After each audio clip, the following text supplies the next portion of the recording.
Ambulance emergency, what town or suburb? We're in Chinatown Marketplace. We've got multiple burn victims. I'm organising help for you now. Stay on the line and I'll tell you exactly what to do next. I don't see myself as a hero. This is going to be massive. I see myself as a man who's capable of doing heroic things. How are you?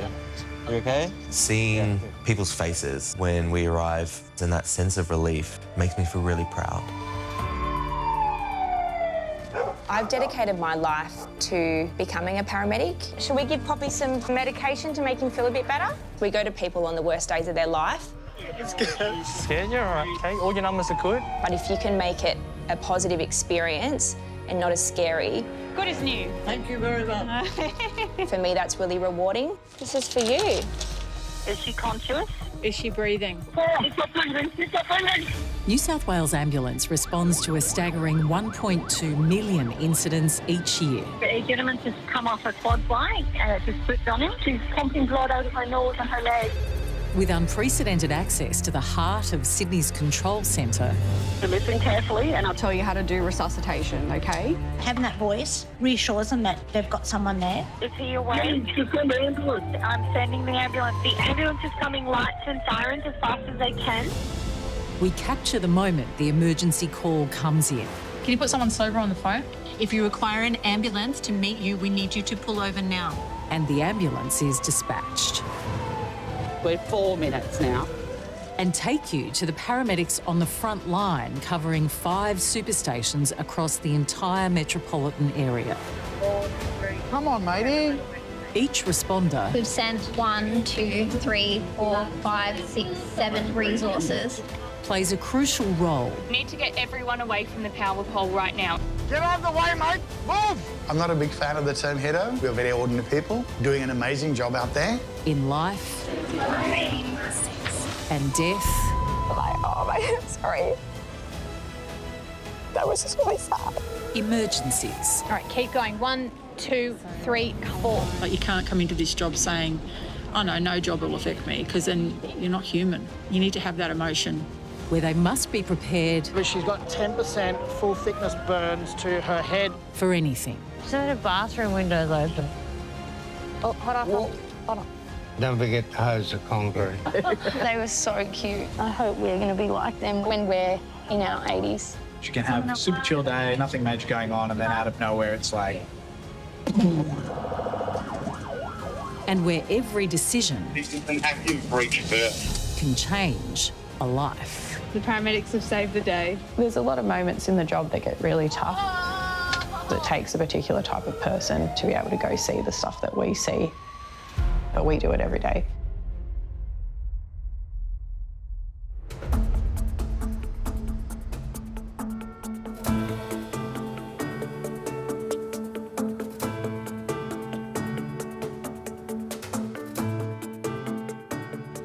City Control, thanks for everyone's help today. Have a great night. Get home safe. Thank you. Thank you. It's 7 o'clock on Saturday night at Sydney's Control Centre in Redfern. Alrighty, thank you. Enjoy tonight. Yeah.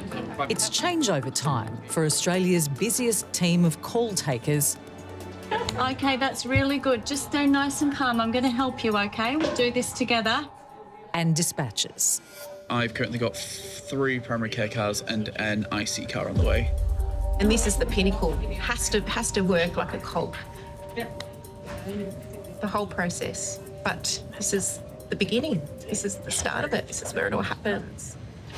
The 12-hour night shift is about to kick off. These are night shift staples. I'm not on the night shift, but I am providing for all. Across 240 stations in New South Wales, paramedics and duty operations managers also prepare to clock on. Let's roll. Ain't no mucking around on night shift. Nope. Together, they're equipped to deal with whatever the night brings.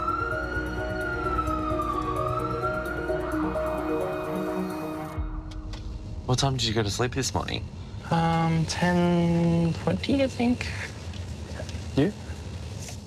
I was in bed by like 9:15. Yeah, I thought so. Yeah. Straight You're away. pretty quick. and I was out like a light. Except Cosmo was really excited. To see you? Yes, and he wanted to play, and he kept bringing me balls and socks and everything that he collects. Nice. And I'm like, I've been looking for this. I've been a paramedic now for 6 years. I didn't choose to become a paramedic. It chose me. To be a great paramedic, I think you need to be brave. You need to be bold and have an ability to connect with every single person that you come into contact with. Food for tonight, have you got? I've got beef patties with rice. Delish. And some chicken wings. Yeah, yum. Barbecue chicken wings. What do you got for dinner? Chicken patsiu. Ooh. And then for a little bit later, I got a steak in a Portuguese spicy sauce. Delish. You didn't cook it, did you? Absolutely not. I was born in southwest Sydney. My parents were Vietnamese refugees. When I first told Mum I was becoming a paramedic, she laughed at me. She told me about a time when I accidentally cut my finger, saw a bit of blood, and I fainted. And she said, "You are not cut out for this." But since working after that first year, she really saw me embrace the role. So now they're pretty happy and very proud of me. On a typical Saturday night, a call comes in every 25 seconds, and tonight is no exception. Ambulance emergency. Tell me exactly what happened. So I've just had a customer collapse on the ground in the car park. Which finger did he cut off? I don't know, mate. It was one of them on his left hand. I just wrapped it up in the chair, wrapped his hand up in the chair. I started looking for his finger. She's vomiting blood. Okay. We're just a bit concerned about her vomiting blood. Yeah, of course. Organising that help for you now. Stay on the line. I'll tell you exactly what to do next. Ambulance emergency, but tell me exactly what happened. So my son, he's crying and he's just really, really gasping for it. He's just like, he can't talk, he can't breathe. Okay, how old is he? He's 7. He's 7. I'm organising help for you now. Stay on the line.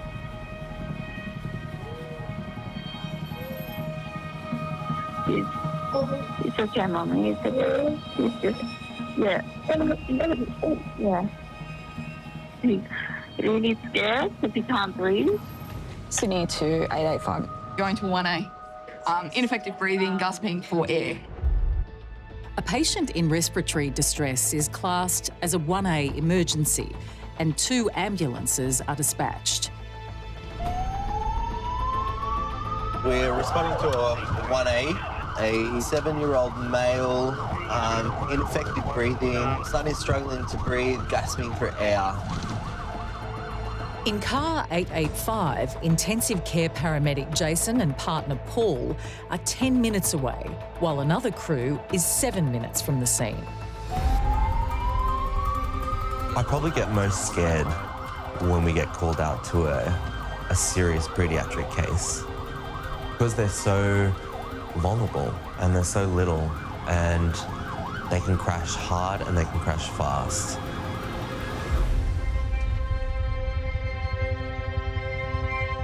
Are they far? They're on their way, okay? Okay. They won't be much longer. Going to a 1A job, which is our high security job, especially with a child, makes everything more serious. The worst thing is if they go from distress to arrest. When they are struggling to breathe, to stop breathing. That's our biggest fear. Oh, there's the car up there.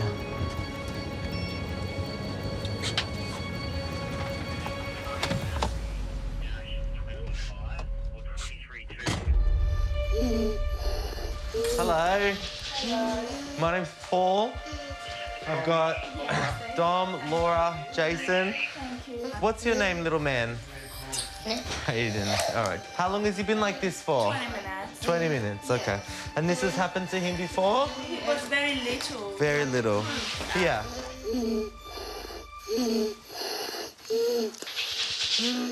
You're okay, little man, okay? It's all right. With kids in serious sort of respiratory distress, you've got a really good indication on how serious the situation is by what their body looks like. You can see their ribs starting to poke through their sides. Hey, buddy, I'm just going to listen to your back, okay? Good man. And then in really serious cases, you've got full chest recession where you can pretty much see their chest almost concaving, gasping for air. And that's when you know that this is a life-threatening situation. Good job, man. Hang in there.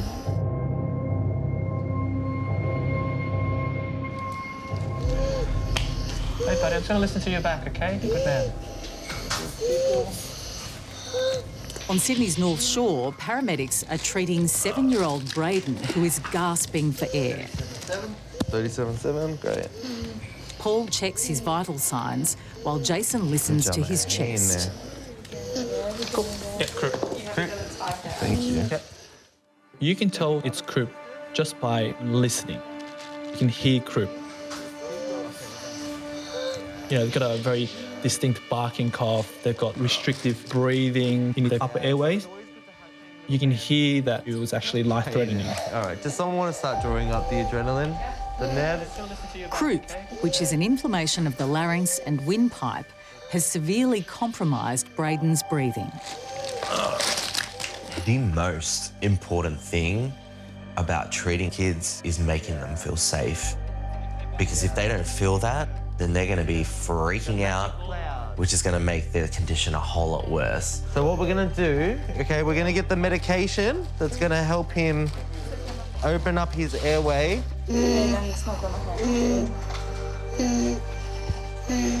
Good job, mate. You're doing so well. You're so brave.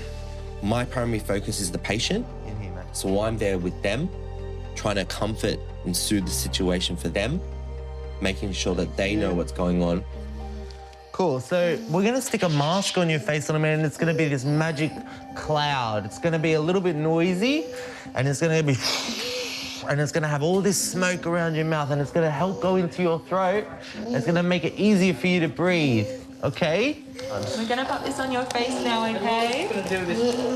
All right, good job, good job. Remember, like we said, you just breathe normally, okay? Good job, good job. The paramedics administer adrenaline via a fine mist spray to open up Braden's airway as quickly as possible. Nice deep breath. Good job.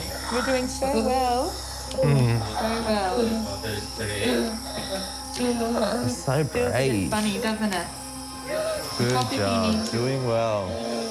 Nice and steady. Adrenaline works wonders when it's nebulized in the throat. And so basically it helps all the airway muscles open up. Okay, there we go, 98%. So he's getting very good oxygen. Very good oxygen. A little bit better? Yeah, good.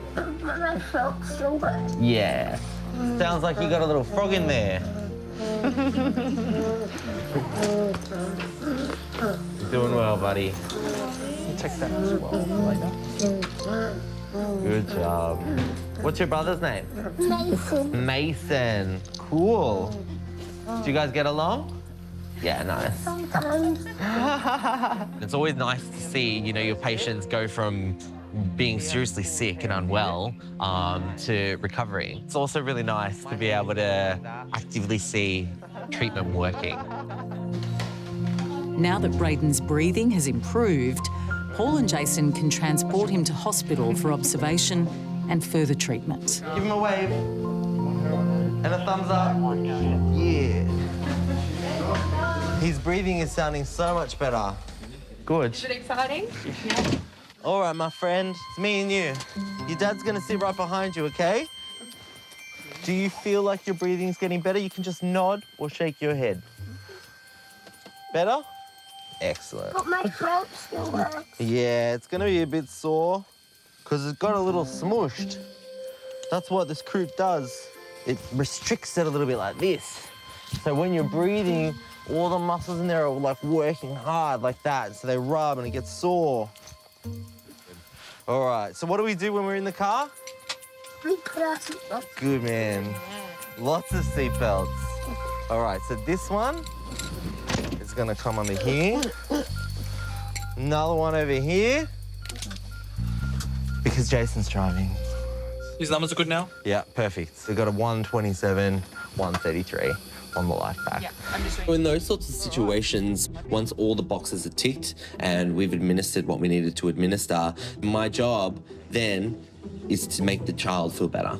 Is to make that little kid who's had this potentially life-threatening moment remember this experience as a positive. Year 2, you said, right? Wow.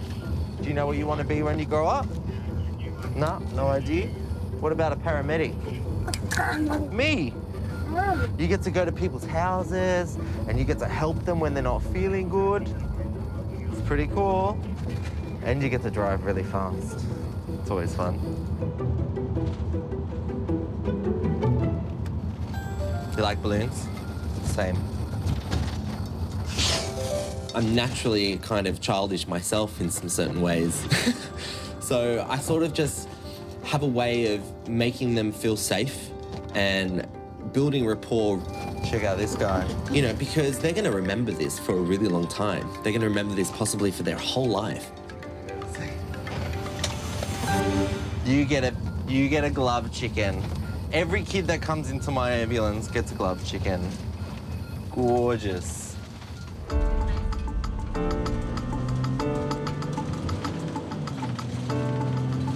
All right, little man, so we're at the hospital now. We made it. So what'll happen is we'll get you outside and then maybe we'll put the lights on for you. How good. And then we'll see the doctors, and then I reckon you'll be able to go home in the morning. This is why I do this. You know, it's this feeling. This is why I keep coming to work every day. Because it's a feeling you can't get anywhere else in the world. You want to see the lights? Ready?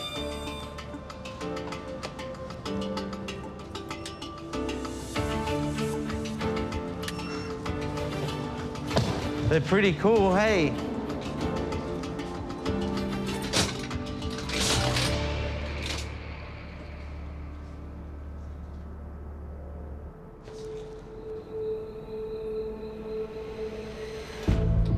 As Saturday's busy night shift ticks on, there's a surge in emergency calls. Ambulance emergency. Tell me exactly what's happened. My wife's having some kind of, I don't know, she's just convulsing or something. We're in the car. Okay. So there was a fight and then he has jumped through the window and severed in his leg near the groin, is that right? Yes. Okay. And is the car off the road? Yeah, off an embankment. Into a tree? George, can you hear me? Okay, so if her body's shaking, so just let her do it as long as you've pulled over safely to the side of the road. It's getting more intense. It's getting worse. Understood, sir. I'm organising help for you now. Stay on the line, I'll tell you exactly what to do next.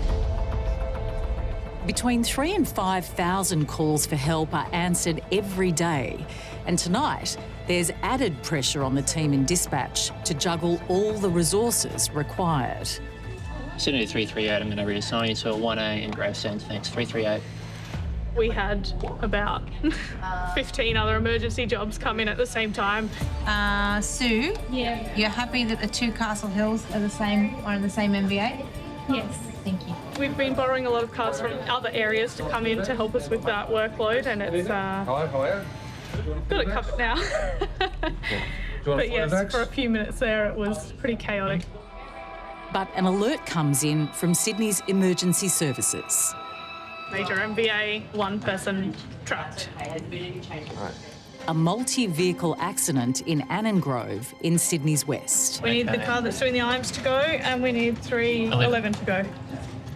Dispatchers Christie and Mitchell assign the job to Duty Operations Manager Nathan. What I enjoy about my job, I love the managing side of it, but at the same time, I joined the ambulance service where are we now, 31 years, 32 years? Because I love the hands-on, and I still do get that hands-on. So I've got the best of both worlds. Inspector 761B, Annangrove Road, Annangrove for the MBA. It sounds quite serious. One car's veered into a pole, the other one's veered into a fence. This looks big, yeah. As a duty operations manager, I go to major incidents. I'm the one that will have to oversee the entire job. Speed to 76. You have 3 GD cars and rescue 204 from Copy, thank you. A multi-agency response is triggered. 3 ambulances and a rescue helicopter are dispatched to the scene. Police and fire and rescue are also on their way.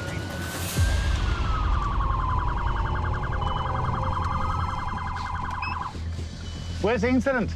There's been a power pole. Where's the incident? You can see where the light Thank is you. flashing. That's all we need. Thank you. Ooh. Over there. Inspector 76, we're just approaching the scene. All crews to approach with caution. There's a lot of power lines down. Speed to 76, cover that power lines down on scene.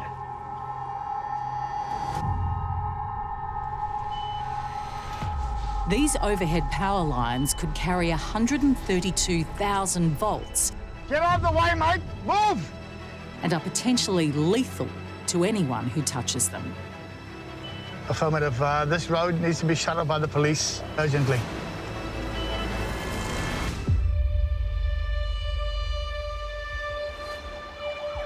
Get out of the way, mate! Move! Inspector 76, we're just approaching the scene. This road needs to be shut off by the police urgently. In Sydney's northwest, Duty Operations Manager Nathan is the first on scene at a serious motor vehicle accident that's surrounded by potentially lethal power lines. This road needs to be closed down completely. And we need a lot of caution from all the attending crews. Overhead power lines can carry thousands of volts of electricity. Touching a live one can be deadly.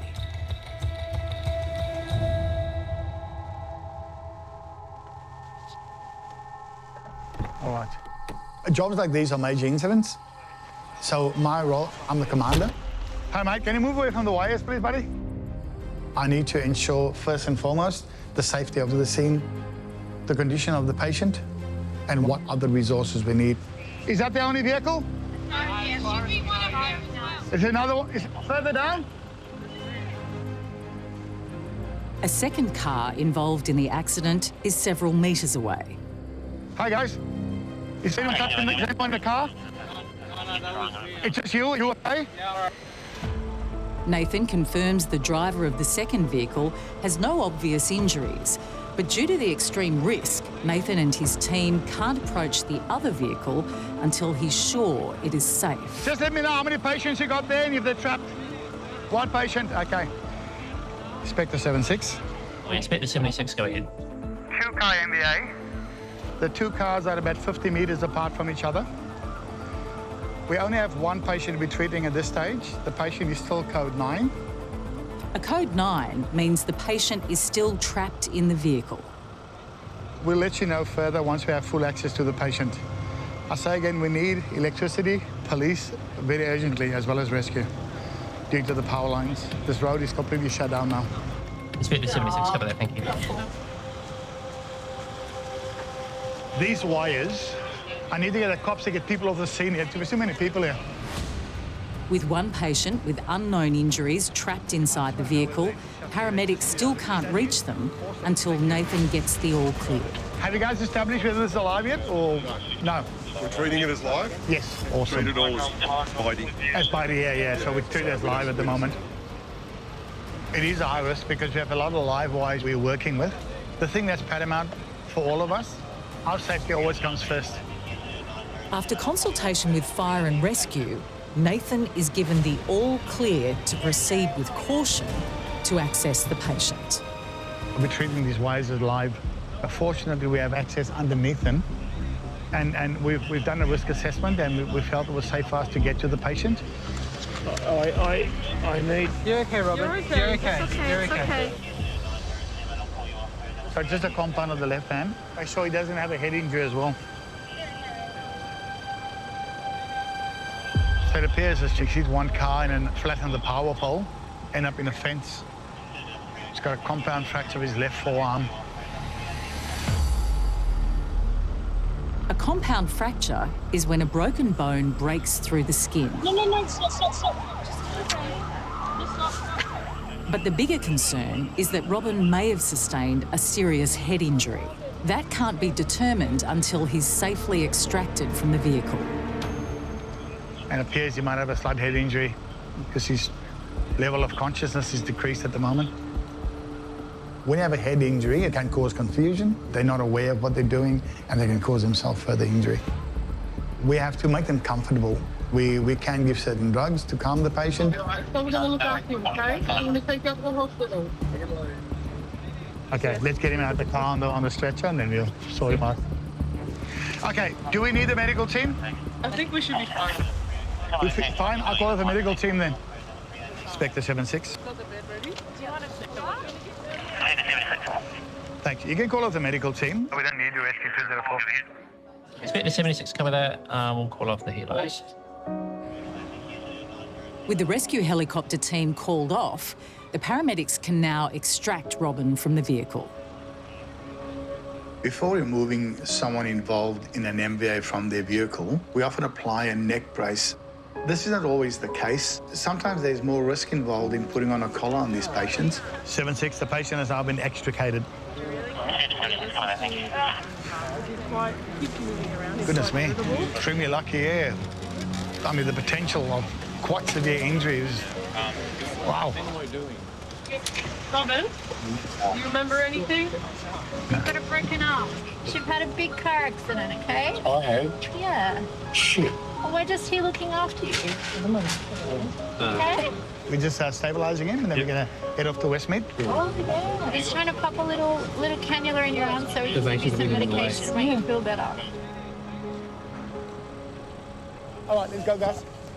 As the person that is in charge of running the whole operation, nothing gives you more pleasure than to see the cohesiveness of all the agencies working together, and that is what causes the positive outcome for the patient. Oh, did he send you a photo? So there's a photo of where the power line, so it looks like cars snapped the telegraph pole. Yeah, right. That's why the road needed closing. Wow. Fair enough. Oh, wow. Now, actually, Yeah, good. everywhere. Shocking stuff. That's terrible. Thank you very much, guys. Appreciate all your help, eh? After 32 years, I have not gotten to that point where I feel it's gotten too much.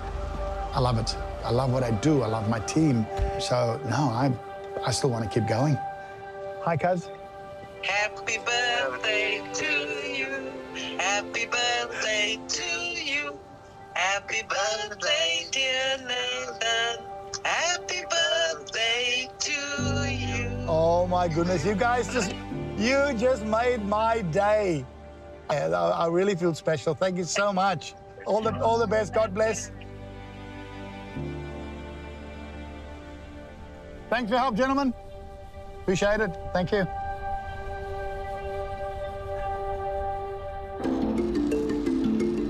As the sun sneaks over the horizon, the night shift at Sydney's control centre and at ambulance stations across New South Wales comes to an end.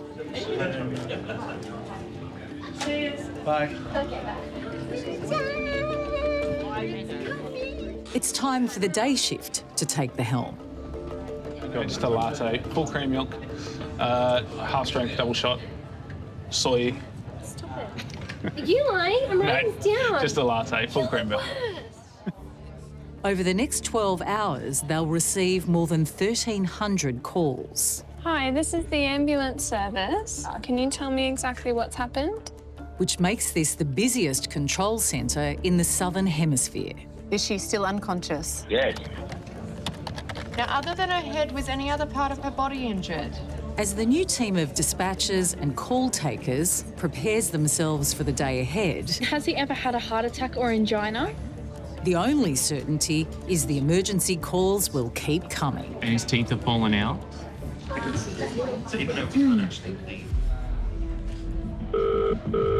Ambulance emergency, what town or suburb?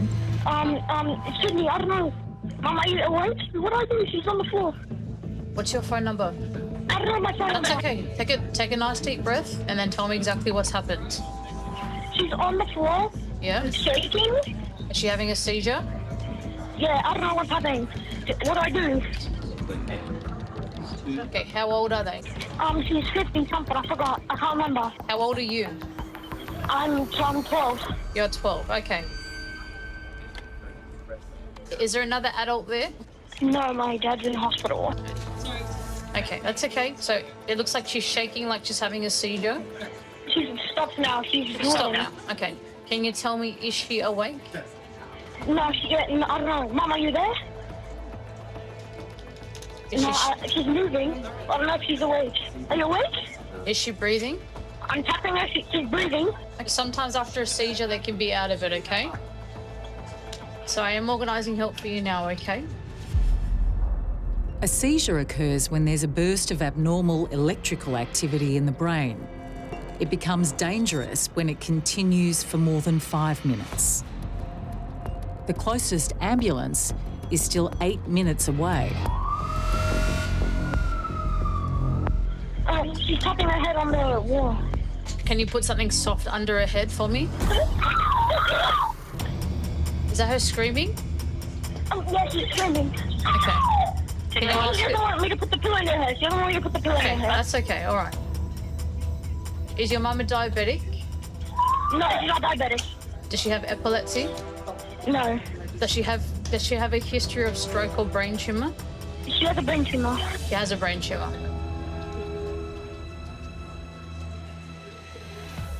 We need to test her breathing together to make sure she's breathing all right, okay? Alright, what do I do? So what I need you to do for me, every time she takes a breath of air in, I need you to tell me when, okay? She just took a breath now. Next one. Again. Yeah. Again. Next. Again. Next. Again. All right, stop there for me. All right. So her rate of breath is quite fast, but it is effective, okay? Yeah. And I need to confirm with you, is she pregnant or has she been pregnant in the past 4 weeks? Yeah, she's been pregnant. She's gave birth to me, but that's it. But not in the past 4 weeks? No. Okay. Can you see if you can get a response from your mum for me? Mom, are you there? Can you hear me? She's not responding. Is she still breathing? Yeah, she's breathing. Okay. Shit, one of the ambulance gonna be here. So reassure. My dad has cancer, man. Oh. Just reassure her help is being arranged, okay? Mom, help is coming. They're coming at the end of. Mom. Oh shit! She just screamed again. She's waking up. Are you alright, Mom?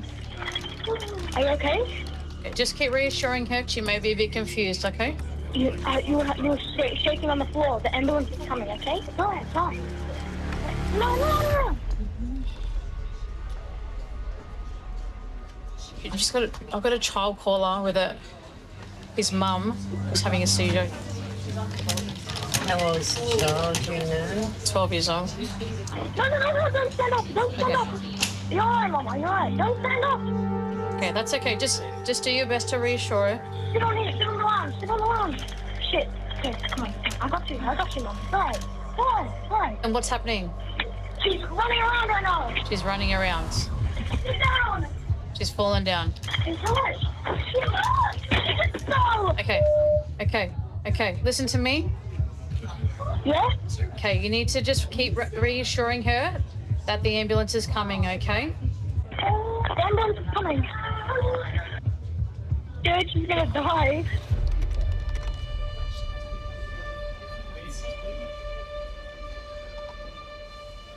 That's all right. You're doing very good, okay? Be gentle. Is she conscious? Yeah, what do I do? Is she still conscious? Just try and stay nice and calm and just keep trying to reassure her, okay? Mom, you're alright. Can you ask Mum to lay back down on her sides? She's heaps confused, but she also has a brain tumour, so she's just. Shit, she's sitting on the toilet now. You don't have any neighbours' phone numbers that I can call? No, I have no idea who they are. I don't know who they are, but That's okay. I don't want to knock on their door. I don't want to leave my mum. That's okay. No, I don't want you to leave your mum either. So they're coming lights and sirens, and they're going to be a couple of minutes. Can you tell me if your front door's unlocked? Yes, it's unlocked. Okay. No, Mum, sorry. I'm holding on there in case she falls. What? Yeah, that's okay. They're coming, Mum. They're all right. They're almost here. Alright, just down the phone with me until the paramedics are inside with you. Don't leave your mum, okay? Don't leave her, okay. What's happened? She just fell. She just fell again. Okay. You need to encourage her not to get back up, okay? The paramedics are just around the corner. Does she have any injuries from falling just now? Yeah, she's fallen here. I don't know what's happening. Can you see any bleeding? Oh, she just fell in the bathtub. She just fell into the bathtub? You'll be all right. They're coming. There's no water in the bathtub? No, she's trying to turn on the water. She's trying to turn on the water. Don't turn on the water. Okay, all right. Don't get up! No, away! Yeah. No, don't get up. Wait. No one. That's good that she's sitting now, okay? Just encourage her to keep sitting. Sorry, dear. Yeah. Over here. Yeah. I can't leave her. That's okay. No, you stay next to your mum and the paramedics will come inside by themselves, okay? Don't unlock that out inside the bathroom. Help! Help! Okay. Help! Help! Ethan. All right, Ethan, I'm going to leave you with the paramedics, okay? Good job, mate. Poor little kid. He was like, Dad's in hospital with cancer, Mum's got a brain tumor. I don't want Mum to die. Far out. Yeah. Poor kid. Thank you.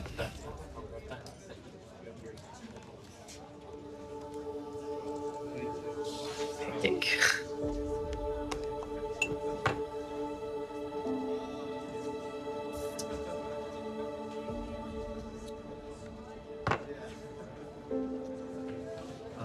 Was it? Okay, so we need to have some matters, please.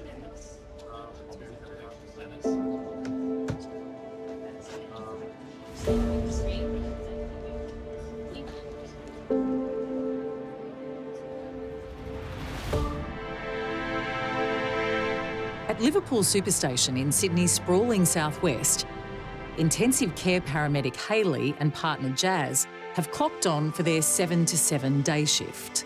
You feel like a coffee? Coffee. Coffee time. Coffee. I've been working out of Liverpool probably 2 years now. Wear a mask, but make it cute. There's so many different types of cultures that come out of Liverpool. You've got a lot of Lebanese patients, you've got Vietnamese, you've got Italian, you've got everything. It's a multicultural area. Yeah, this is, I'm in a brand new area. I first met Jazz this year when I first started at Liverpool. She's 10 years my junior and she's at the beginning of her career. This is my first roster at Liverpool. He's gonna hold my hand. I'm gonna be not good with knowing what hospitals are around me. That's okay. I've been a paramedic for 11 and a half years. I'm a single mum. You'll love it. You'll do 8 weeks here and you won't want to leave after. Jazz is a really smart girl. She's a great person and she's a really good paramedic. She's just hilarious to be around. My first job ever, I went to like a 60-year-old that fell off a ladder. I pushed him through the doors of triage and he arrested. And I had a tasering / stabbing on my first day.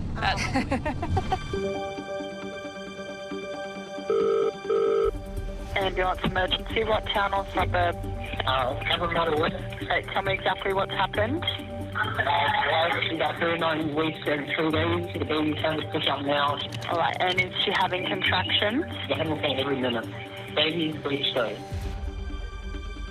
All right, I'm organising help for you now. There still should be some time left before the delivery occurs, so the help is on the way. In car 884, paramedics Jazz and Hayley are 7 minutes away. Oh my God, okay.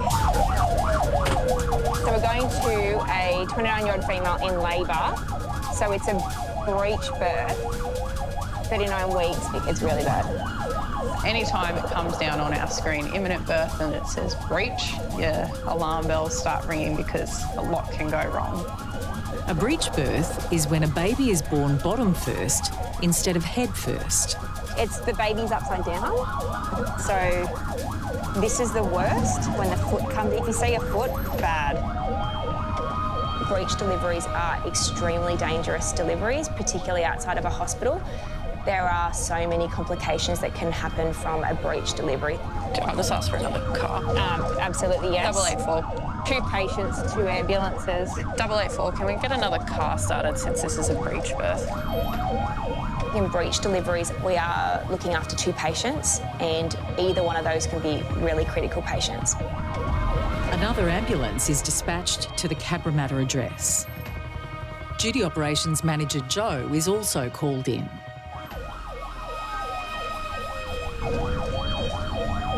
Paramedics from car 846 are already with the patient when Hayley and Jazz arrive. 846, go ahead. 846 is an active breech birth. Oh, shit. Can you get a medical team? It's too late to get to hospital. The baby is coming. In a breech delivery, we need to get the baby out as fast as possible. My concerns are there being some cord compression and the baby not being able to get enough oxygen. You're almost there, okay? Let's just keep pushing. You're almost there. You're doing really good. We just need to get baby out, all right? You're almost there. All right? Did you say medical team? Come on, let's get this baby out, all right, Mum? Get a really nice big push.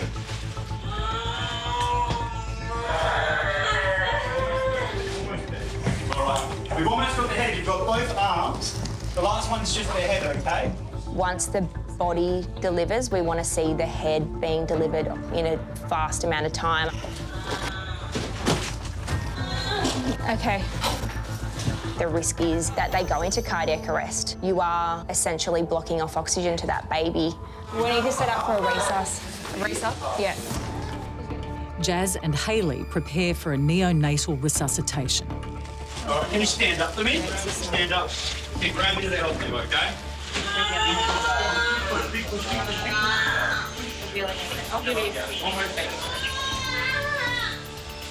So medical team coming. All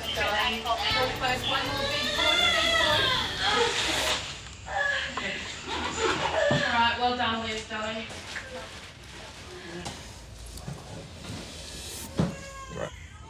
Oh, Baba.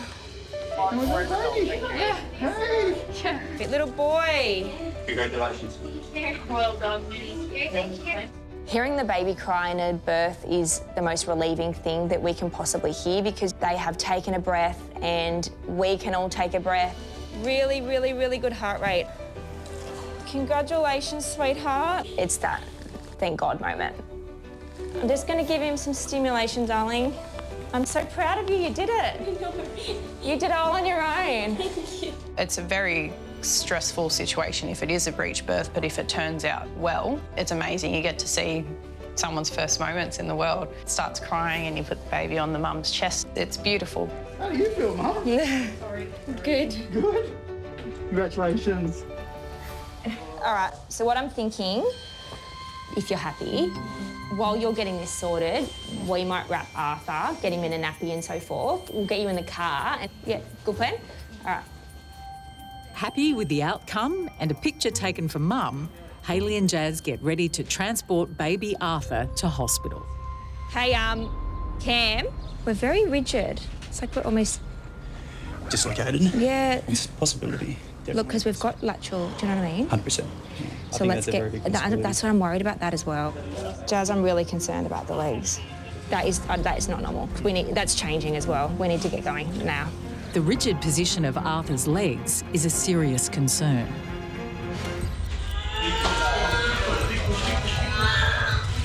In Sydney's West, paramedics have successfully delivered baby Arthur. I got a baby! Yeah. Hey! That's incredible! Little boy! The birth was high risk because the infant was born in breech position. Now, paramedics Jazz and Hayley are concerned there's something seriously wrong with the newborn's legs. All right, we're going to get going urgently to the hospital. I've just identified a little issue with his legs. I think it's because of the position that he came out. We need to go. As the paramedics prepare to transport mum and baby, Hayley calls the hospital maternity specialist for advice. Hello, Beth. My name's Hayley. I'm a paramedic with ambulance. Look, we've just delivered a breech baby at home. Mum's great. I'm just actually quite concerned about the baby at this point. The issue is the lower limbs are like totally flexed and I can't actually reduce them down. Is that normal or is that not normal? Because we can I'm just going to pop you on speakerphone with the breech midwife. Yeah. Oh, yeah. So legs are usually very splayed. Yeah. I'll put you on speaker. Hold on. Hi, Elizabeth. Congratulations. Thank you. So long as baby is not requiring resuscitation, we can check the legs and everything when you bring mum in. Okay. So as long as you're happy with condition of baby and condition of mum, just bring them in when you're Yeah, clinically, like ABCs, I'm happy. I'm just, as I said, my concerns were just the legs and the ischemia of the patient. Don't worry about the legs. Okay, all right, perfect. Well, you've been very reassuring. Transfer as you usually would, and we'll be expecting you. Yeah, perfect. All right, thank you, ladies. You guys are absolute legends. Thank you so much. No worries. We'll see you soon. Okay, bye. Oh, that's good news. Sorry, we can't be an expert in everything. Just everything else. I've never gone to a breech delivery in the past. We are always learning as clinicians. I wasn't aware that they can have such severe hip dysplasia. I didn't know that their legs could get stuck. I feel silly now, but the day that I stop learning will be the day I retire. After a successful home breech birth... Mate, which boob are you on? Do you remember this from your first baby? Hayley and Jazz are happy they can now deliver a healthy mum and baby to the maternity ward at Westmead Hospital. Arthur's legs will naturally uncurl once he's used to being outside mum's womb. That was actually surprisingly terrifying. I don't get worried or panicked very often about a job, but I think I just saw the trajectory of that job not going well. I'm so glad it went well in the end. Just delivered. Oh, we got a freshie here. I mean, I want to have more babies, but that did not look that fun.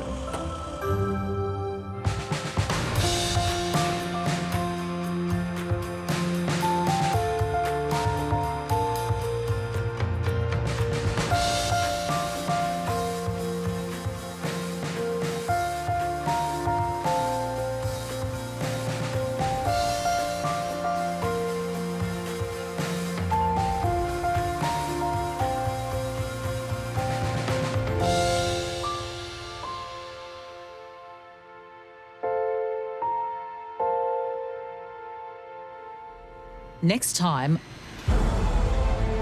a cyclist hit. It doesn't look good. Becomes a life and death emergency. He looks like he's deteriorated. Take a breath from me, mate. Got reduced lung sounds. The patient could go into cardiac arrest. And I can't breathe. Gasping for air. She can't breathe, gasping. They don't have minutes. This is seconds.